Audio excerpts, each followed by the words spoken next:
राष्ट्रीय महापर्व सब नवे अपना घरे घरे सरहद प हमरे जवनवा एही से तिरंगा फहरे। सरहद प हमरे जवनवा एही से तिरंगा फहरे।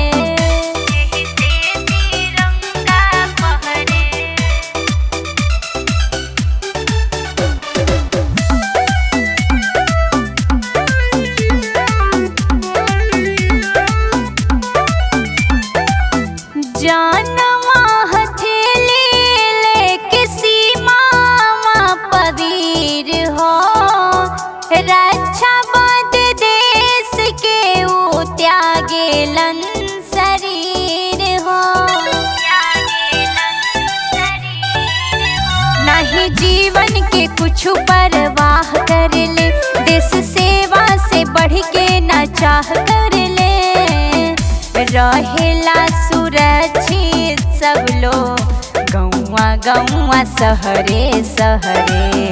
सरहद प हमरे जवनवा एही से तिरंगा फहरे।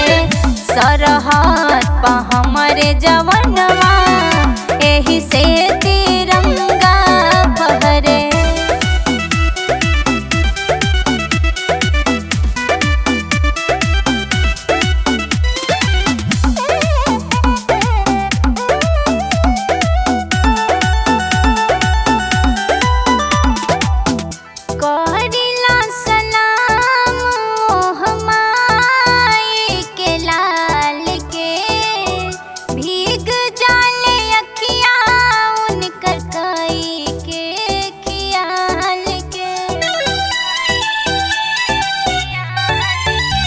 शहीदन के सत सत करीला नमन, जान दे के जे सुंदर सजवले चमन।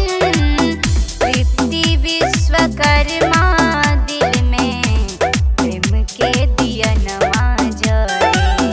सरहद प हमरे जवनवा एही से तिरंगा फहरे। सरहद प हमरे जवनवा एही से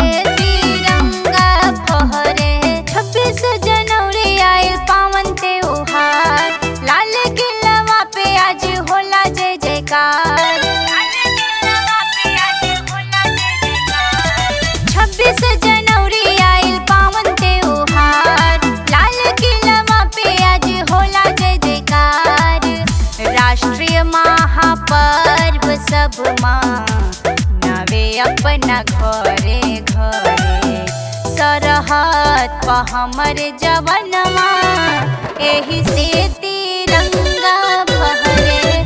सरहद प हमरे